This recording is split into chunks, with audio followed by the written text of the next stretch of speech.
Part 1. You will hear a telephone conversation between a customer and a shop assistant. First, you have some time to look at questions 1 to 3.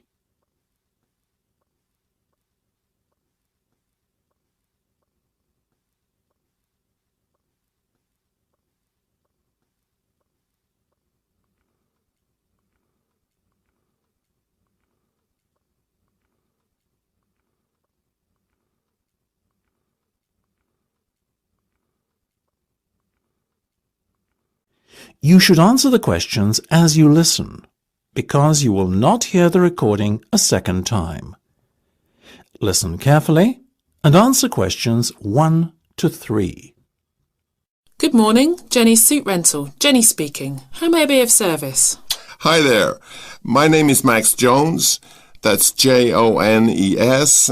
And I'm looking to rent a suit out for a special occasion. Certainly, Max. We charge a set fee for our services. You can either choose from our designer range and pay £50 to rent your suit out, or choose from our standard range at a cost of £25. So, what will it be? Oh, the first option, please, Jenny. £25, did you say? Unfortunately not. The designer range is twice that price. Oh, in that case, I'll take the second option. Standard, was that it? That's right. Now, before we go any further, may I ask how you intend to pay? Do you accept checks? Yes, but only in exceptional circumstances. We prefer cash or credit card. Well, as I haven't got one, does this count as those circumstances? Yes, that'll be fine. Make it payable to Jenny's Suit Rental. Will do. Before listening to the rest of the conversation, you have some time to look at questions 4 to 10.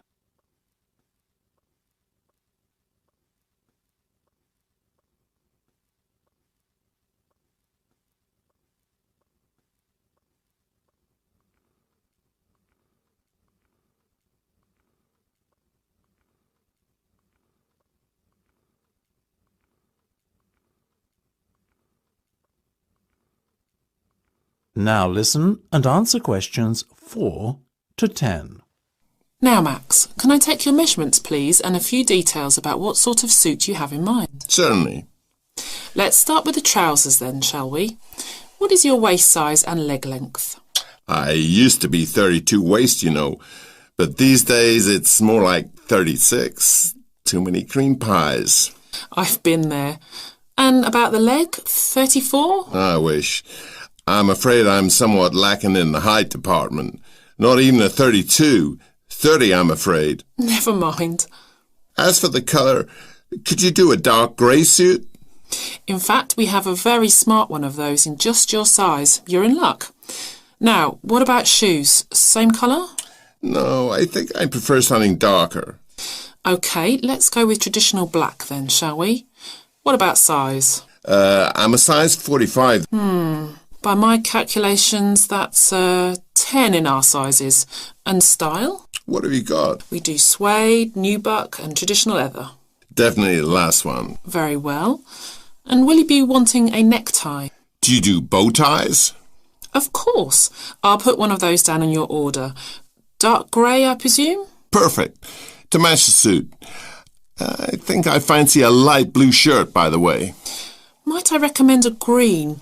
Green would go very well with the suit you are renting. Light or dark? I'd say dark. Dark it is then.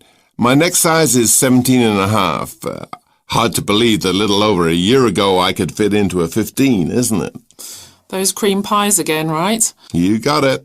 Now, what about your suit jacket? Same colour as the trousers, obviously, but what size? Medium should be fine. You sure? Yeah. And have you got any of those 3-button ones? I'm afraid not. The 1 and 2 button suit jackets are far more popular at the moment. In fact, the 1 button is all the rage. Let's have that one then. No problem. Now. That is the end of part 1. You now have half a minute to check your answers.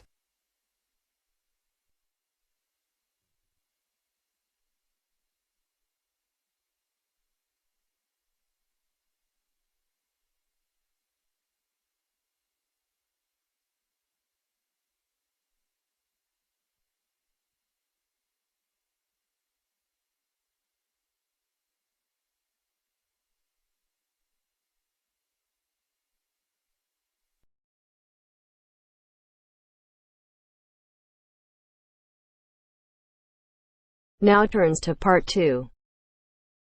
Part 2.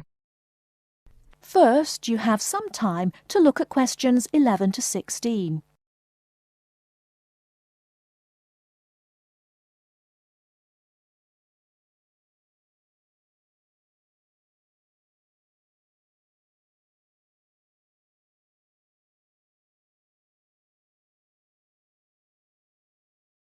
Now, listen carefully and answer questions 11 to 16.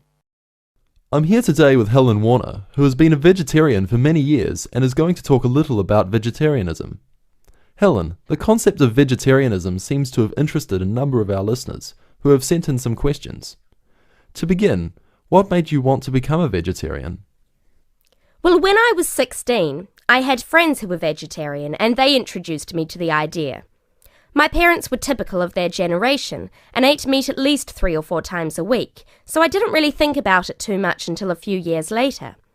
It was while I was at university that I really thought about it and decided that it was unfair to eat meat when there are so many alternatives available. Is there anything you miss about not eating meat? No, not really. As I said, there are so many substitutes available these days, perhaps the most important of which comes from the soya bean. Soya is so versatile and is the staple substitute for most vegetarians. So what about the nutritional value of vegetarian food? Isn't it true that there are some vitamins that you can't get from soya or vegetables alone? Surely people need these vitamins. Yes, that's correct. But actually there is only one vital vitamin that is only present in meat. That's vitamin B12.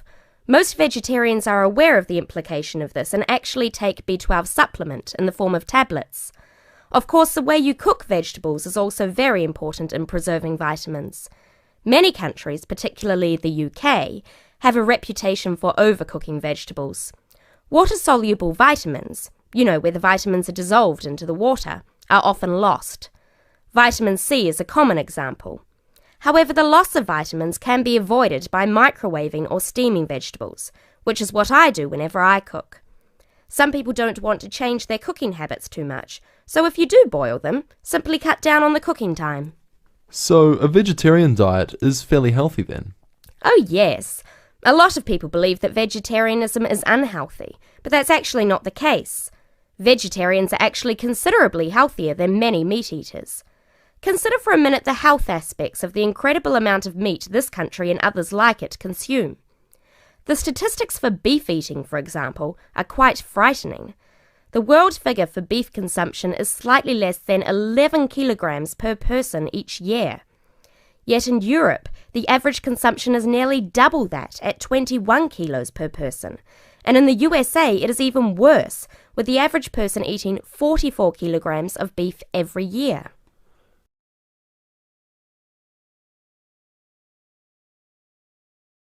Before you hear the rest of the talk, you have some time to look at questions 17 to 20.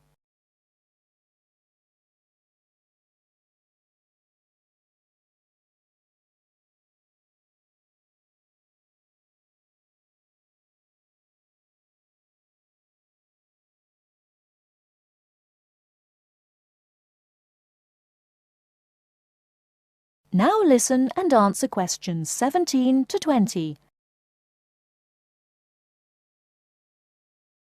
So are you suggesting that people stop eating meat altogether and everyone adopts a vegetarian lifestyle? No, not at all. Even in the healthiest diets, there is still a place for meat, but it should be eaten in moderation. Many nutritionists think of foods in terms of a pyramid, with the foods we can eat relatively freely at the bottom and the foods we should carefully restrict at the top. The majority of our diet should be composed of cereals, which would go on the bottom row of the pyramid. In this category could also be included such things as rice and pasta. Next, a good diet is followed by a roughly equal amount of vegetables and fruit. I have at least 2 servings a day of fruit and vegetables whenever possible. In decreasing quantities, you can then eat dairy foods, eggs, cheese, etc. Almost at the top of the food pyramid comes fish, carefully prepared of course, not dripping in oil or batter, and white meat. Chicken, for example, is a comparatively healthy meat, but again, a lot of this comes down to preparation methods. Right at the top of the pyramid come the ingredients of far too many Western meals, red meat and potatoes.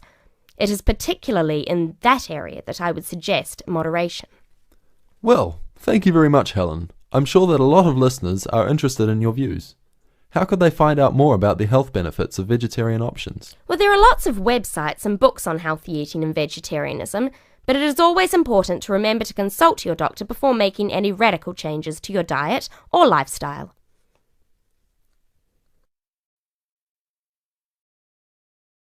That is the end of part 2. You now have half a minute to check your answers.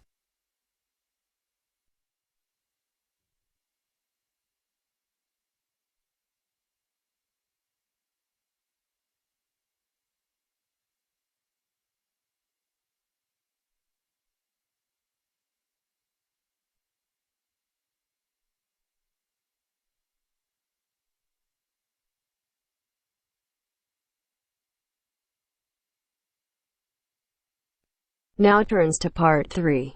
Part 3. You are going to hear a lecture. First, you have some time to look at questions 21 to 25.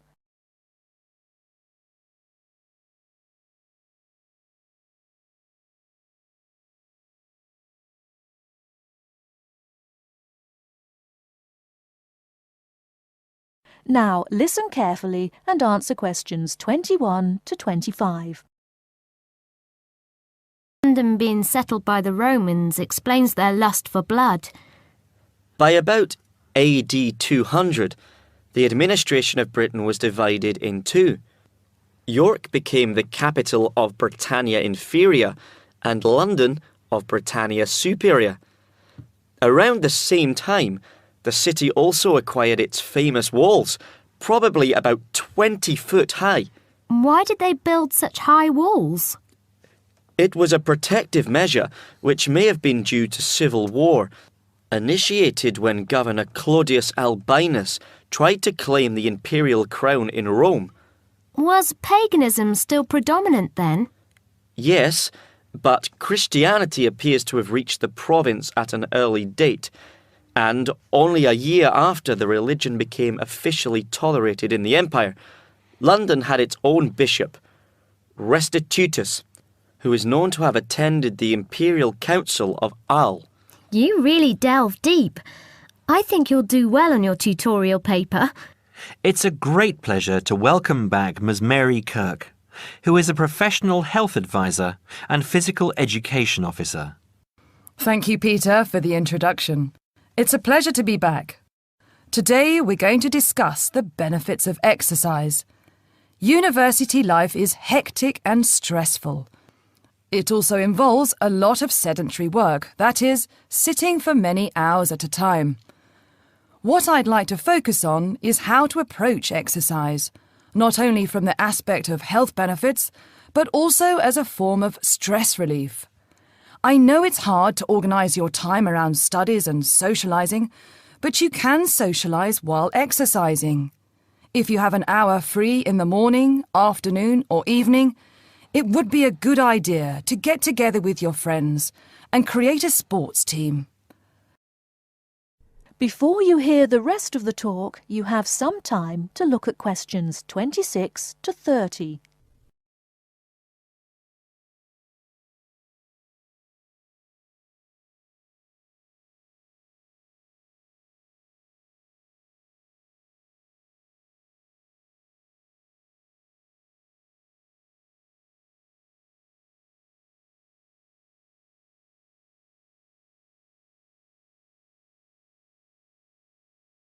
Now listen and answer questions 26 to 30.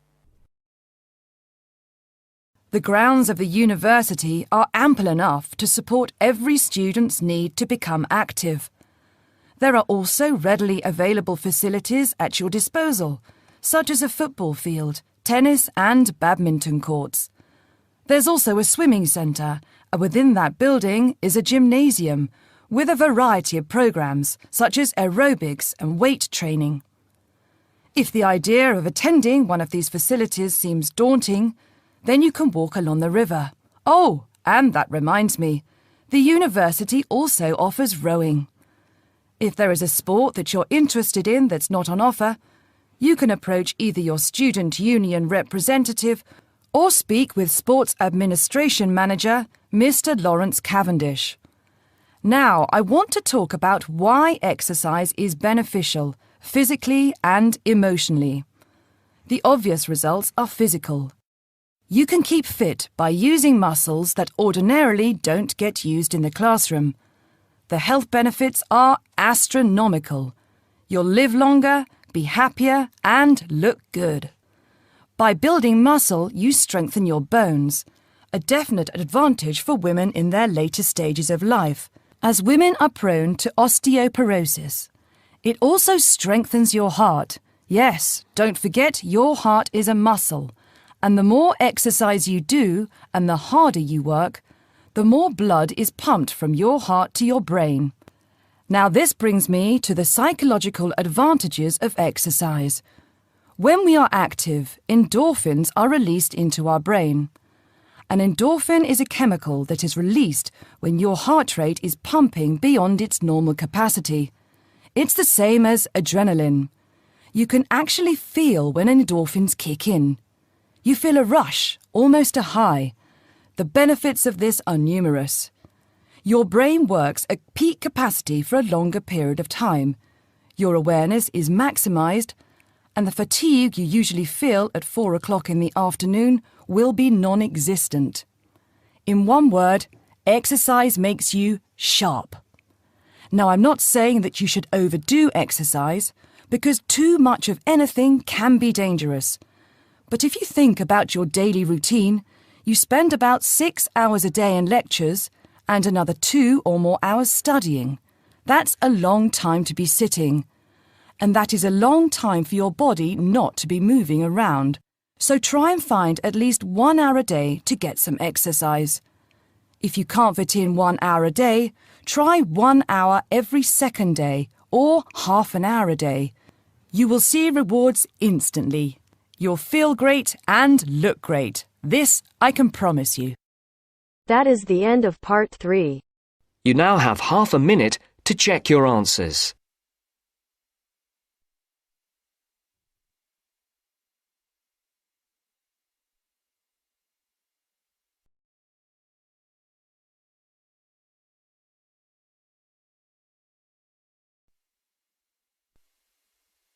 Now turns to part 4. Part 4. We'll hear an introduction on cheese making.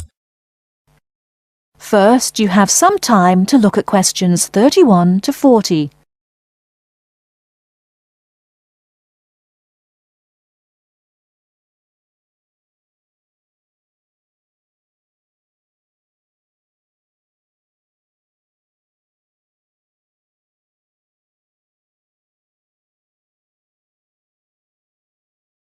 Now, listen carefully and answer questions 31 to 40. Cheese is one of those foods that we tend to take for granted as always having been with us. And it's odd to think that someone somewhere must have discovered the process to make cheeses. That takes place today. In the studio to tell us all about it is Monica Maxwell. Today, we all know that the process of making cheeses takes place when microorganisms get into milk and bring about changes in its physical and biochemical structure. Well, obviously, we don't know who discovered the process, but it's thought that it came from Southwest Asia about 8,000 years ago. In the early time, there were mainly 2 types of cheeses. One of them was rather tasteless and bland, in the case of the so-called fresh cheeses, which are eaten immediately after the milk has coagulated. And another one was rough-tasting and salty, in the case of the ripened cheeses, which are made by adding salt to the soft fresh cheese and allowing other biochemical processes to continue so that a stronger taste and a more solid texture resulted.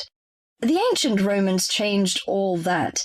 They were great pioneers in the art of cheese-making, and the different varieties of cheese they invented and the techniques for producing them spread with them to the countries they invaded. This spread of new techniques took place between about 60 BC and 300 AD, You can still trace their influence in the English word cheese, which comes ultimately from the Latin word caseus, that's C-A-S-E-U-S.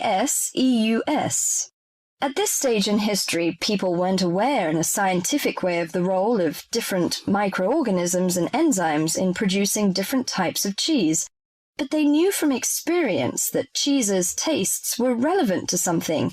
If you kept your milk or your pre-cheese mixture at a certain temperature or in a certain environment, things would turn out in a certain way. In the 19th century, with the increasing knowledge about microorganism, there came the next great step forward in cheese-making. Once it was known exactly which microorganism was involved in the different stages of producing a cheese, and how the presence of different microorganisms affected the taste, it was possible to introduce them deliberately and to industrialize the process. Nowadays, cheese is made on a large scale in factories, although the small producer working from his dairy farm continued to exist and still exists today. Cheesemaking moved very much into the world of technology and industrial processes, although because the aim is still to produce something that people like to eat, there's still an important role for human judgment. People still go round tasting the young cheese at different stages to see how it's getting on, and may add a bit of this or that to improve the final taste. Whatever the scale of production, there is still room for the development of art alongside the technology. That is the end of part 4. You now have half a minute to check your answers.